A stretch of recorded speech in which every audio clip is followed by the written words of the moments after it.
Hello again, crafty friends. This is another haul video from Simon Says Stamp.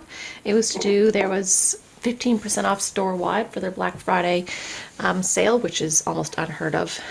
You might get 10% off, but 15% off store-wide. Usually just have one brand at a time, which is really great if you want, you know, a lot of one brand. But I'm usually after variety, so I took advantage of this and got a few things. So one of the things when I did the Dina Wigley class, I did ask her, because the night color is my favorite archival, like out of her paint range, is one of my favorites, and I just love it. It's this deep blue purple, like this deep purple color right here. And I always wanted it in archival ink, and they've got the 4 pad, and there's 4 colors, but it's all in one pad, and it's really hard to ink up one image, so I've never bought that, but I was waiting for them to be released individually.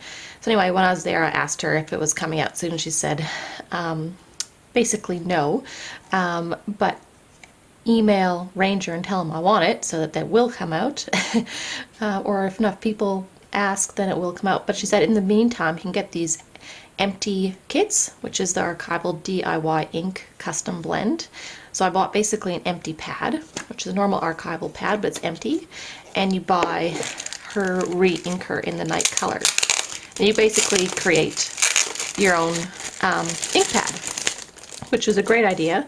So that's what I've done. I went and bought the pad plus the re-inker. It's a little bit more obviously than just buying a pad with everything in it, because you're buying the re-inker, but I mean, now I've got the re-inker, and I do love the color. I already knew that. So the actual ink pad, this is normally white, and what they say is to take an ink blending tool and blend the color onto the top, just so you can, you know, it's a visual thing, so it's not just white. So that's what I've done, and I made my little swatch. It is amazing. It's perfect, crisp, full. Like, I used a solid stamp set, was only inked once, and I have a perfect impression, which is what I love about archival inks and everything else.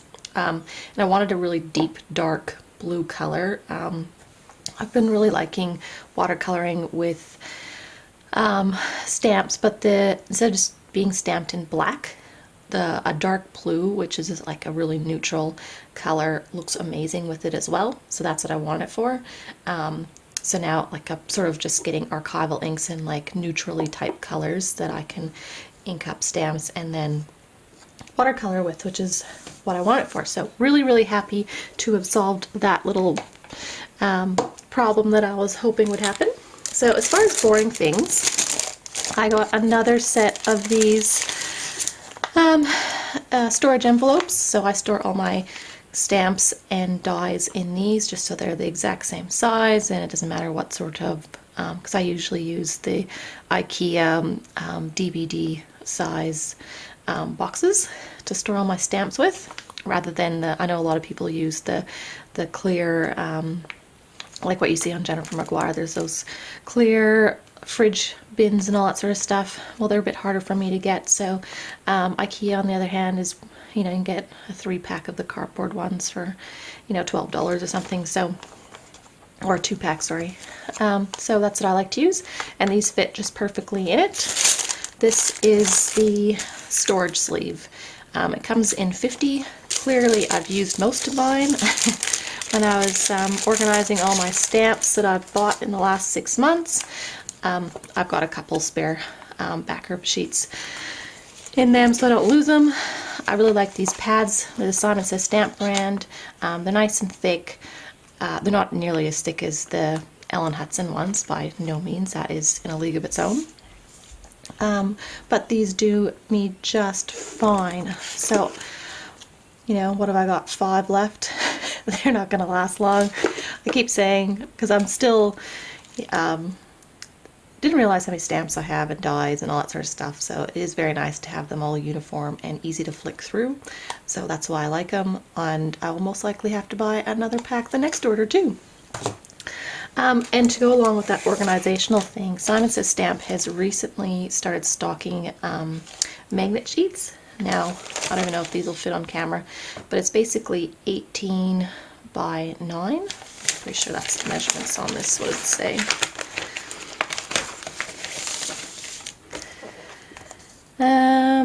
8" by 15".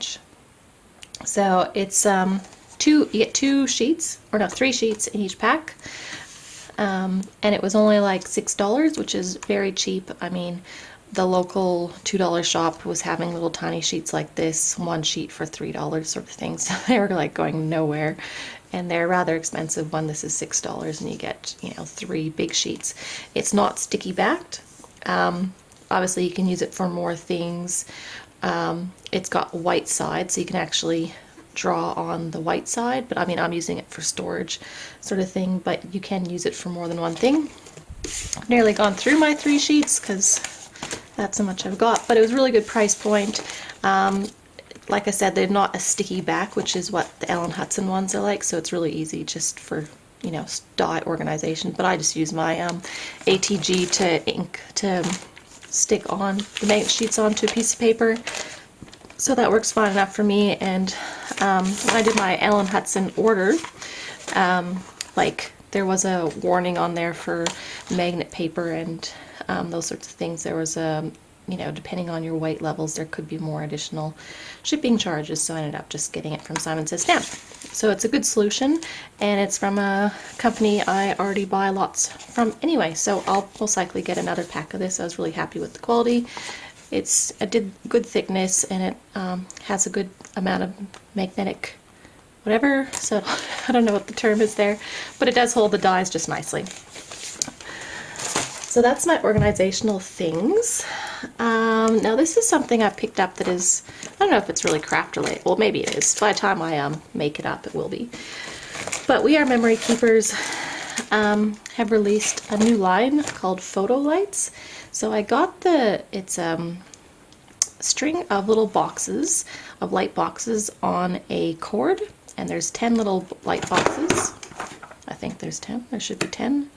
Yep, 10 mini LED light boxes, and it's battery operated because in Australia we have a different power conversion, so I'm always looking for battery operated stuff.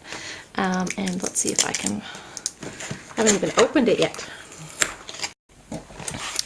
Yeah, so this is the size of the little boxes. So I suppose compared to a standard size stamp or to an ink pad, that's what you're looking at. So maybe 3/4 of an ink pad. Could just measure it. Hold on. 2 1/4 sort of boxes.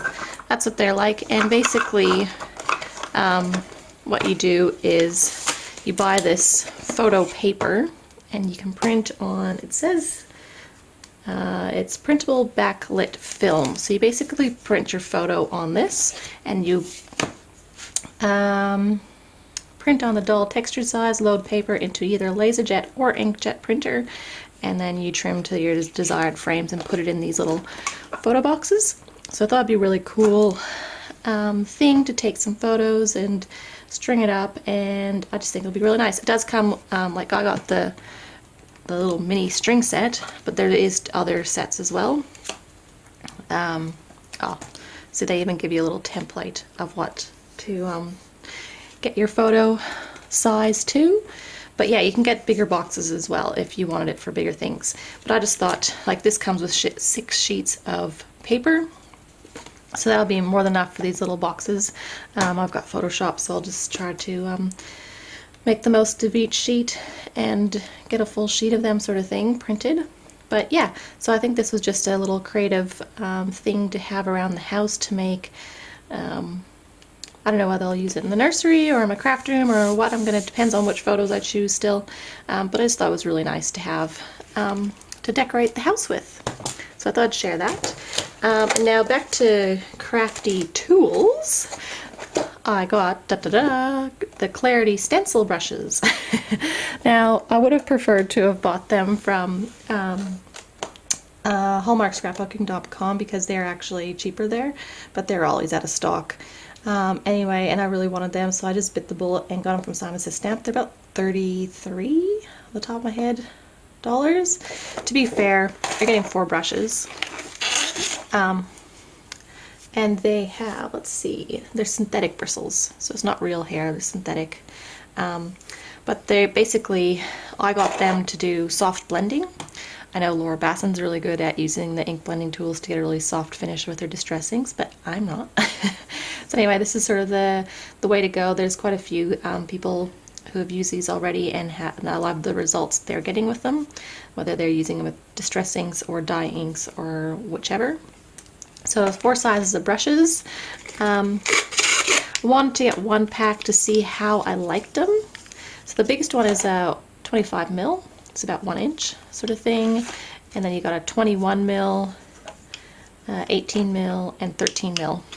So I probably, like I've got the 4, and I intend to have one for each color family. So like your reds and pinks, yellows and oranges, or maybe just yellows. I don't know yet. But blues, greens, and obviously if that was the case, I'd need one for, you know, the other colors. But anyway, I wanted to check that I liked them first because they're quite a big investment as far as your ink tools and brushes and stuff like that. So I want to make sure I like them before I get any more for the other color families. To be honest, I probably use some colors more than others.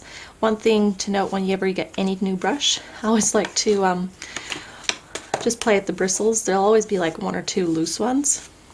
So I just go like this, make sure they're all out. This is even for painting walls. Like, see, there was one that came out there. But there's just 1 or 2 that are usually loose in any brush, regardless of the quality. And then at least when you're actually on your project, you don't have to, you're not trying to pick up these loose little hairs sort of thing. So yeah, so that's the Clarity stencil brushes. And like if you're getting them, I'd probably look at hallmarkscrapbooking.com to buy them, because I think they had them like for 10% off. They're down to like $24, so it's actually a pretty big savings sort of thing. Just yeah, because I think these were like sold out everywhere. Probably really hard to get because they suddenly became popular in the crafting world, so we all bought them, and then they're out of stock everywhere. Anyway, so I got those. Now I've also got, again, this is a purchase inspired by the Dina Wakley class I took, and it is another Dina Wakley brush. Now I already have this one, and it's a 1/2 inch flat brush. I bought the 4-pack already, which is perfect. I love them. But in class, I noticed I used the 1/2 inch the most. And one of the things that Dina had always said was with her style, you need a dry brush. So in class here, I was forever washing it and then drying it with a million paper towels, trying to get it as dry as possible. So I thought if I had 2 of my favorite size, then I can interchange them when I just swap colors. And then obviously the other one has a bit more time to dry. So Dina was telling us she has like 20 of each, and she just has them all sitting there, and she uses them because she wants them dry. So she always just pulls out a new one. And I'm like, well, that's great for her, but I can't, you know, I'm not gonna buy 20 of them. So I thought 2 would get me through any project. You know, I can have one, just interchange them, so one has a little bit more time to dry in between. That might not be dead dry or whatever, but it'd be pretty close, and at least it wasn't me sitting there trying to, yeah, it was quite fiddly in class. So I wanted to get another one of these, and they're the long handles. And I wanted to say something that she said in class was, you know, normally I love short handles because I like control, and I get more control out of a short handled thing. Even pencils, I hold it up really tight to the end. And Dina's whole style is about not like losing your control, if that makes sense. You know, more sketchy. And so a lot of the practices she had us was holding us at the top, so we didn't have the control. And that worked out really good for me. So that's why she has such long brushes. And I never understood that before, but she explained it and it made sense. So I thought I would just pass that on. As to the design feature. And more crafty stuff. I did pick up for the Misty tool the Simon Says Stamp Mist Grid, and this is just an acetate sheet with a grid pattern already on it, and it's just to help line things up, because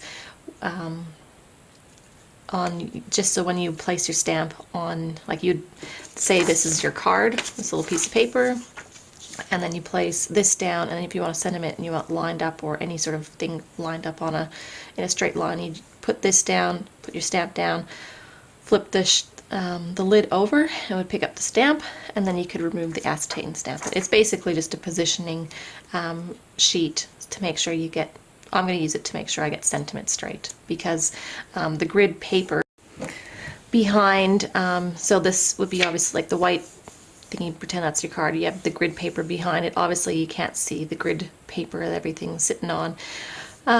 When your card's sitting on top of it, or your cardstock is sitting on top of it. So that's what this is for. So I suppose it was, I don't know, it was about $5 or something like that. So,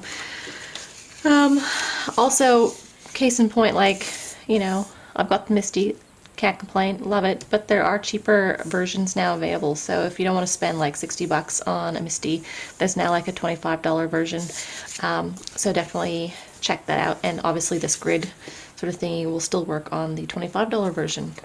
So, yeah, so obviously there's more cost-worthy sort of thingies out there. So if you're always saying that the Misty is too expensive, look at it again, because now there's alternatives that are cheaper.